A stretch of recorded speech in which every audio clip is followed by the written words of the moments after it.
Well, organizations across San Diego are already helping some of the victims of those wildfires. We're talking about the Salvation Army. They're on the ground in LA offering assistance to several communities. And joining us now to speak more about their effort is Major Rob Reardon with the Salvation Army. Sir, thank you so much for being with us. So right now you've got boots on the ground up there. What's happening? Yeah, our colleagues up in LA have been there from the beginning, primarily serving first responders with food, hydration, and then any evacuees that have come to our shelters or whatnot. We're just standing ready to help whatever is necessary. And we're looking at some video here, so we can see that there's food that there's available. But what about other services and other resources that they might be looking for? Well, so right now we're providing what the essential needs, clothing. People left very quickly.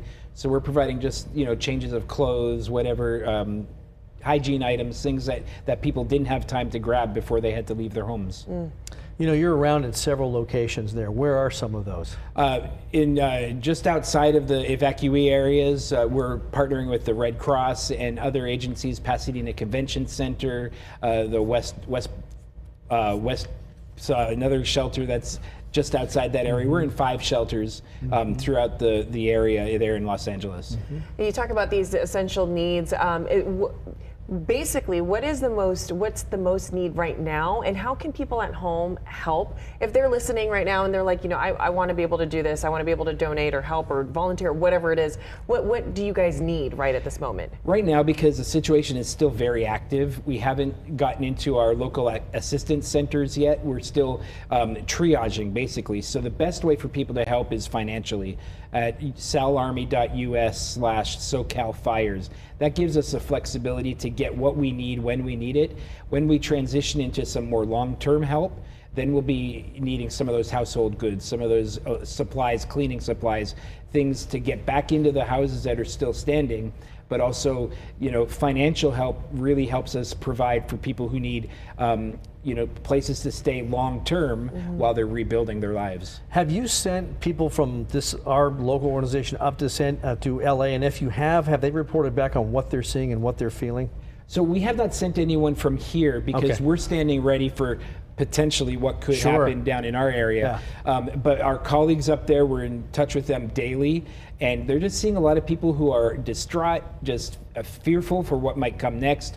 And we're there to provide spiritual and emotional care, have that conversation, be that hug, arm around the shoulder, just a way to get these people through the next 24, 48, 72 hours. I mean, you guys have a very difficult job. You're no stranger to tragedies. Obviously, you guys are there. You're basically at the front lines trying to help people who are trying to get their lives back on track. How do you guys keep yourselves up and mentally fit? It's a strong faith. We rely heavily on our faith that we know the one that can give us hope. And by providing that to us, we're able to provide that for others. We really rely on our faith and our camaraderie with each other.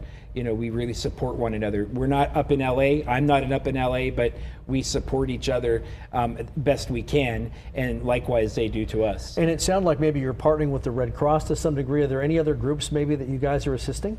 Pasadena has a bunch of different groups. Altadena, people are coming together, agencies are coming together to do this in a coordinated effort so that we are not duplicating things, but we're putting our efforts together to maximize the support we can provide. Well, we're so appreciative to hear that you are obviously helping our friends up north, and we're hoping, like you said, I'm praying too, that there's nothing that happens here in San Diego so that you guys don't have to do any of that work here. Well, we're proactively helping with the San Diego Gas and Electric. We're putting people in hotels for the power shutoffs. The medically vulnerable, we've been doing that since last Wednesday. We're continuing to do that this week as the red flag warnings are in our area. People that need to get out of their homes because of the power shutoff, we're putting them up in hotels so that they can keep their machines on, they can keep everything that they need ready so that they're not a victim if something happens later this week. All right.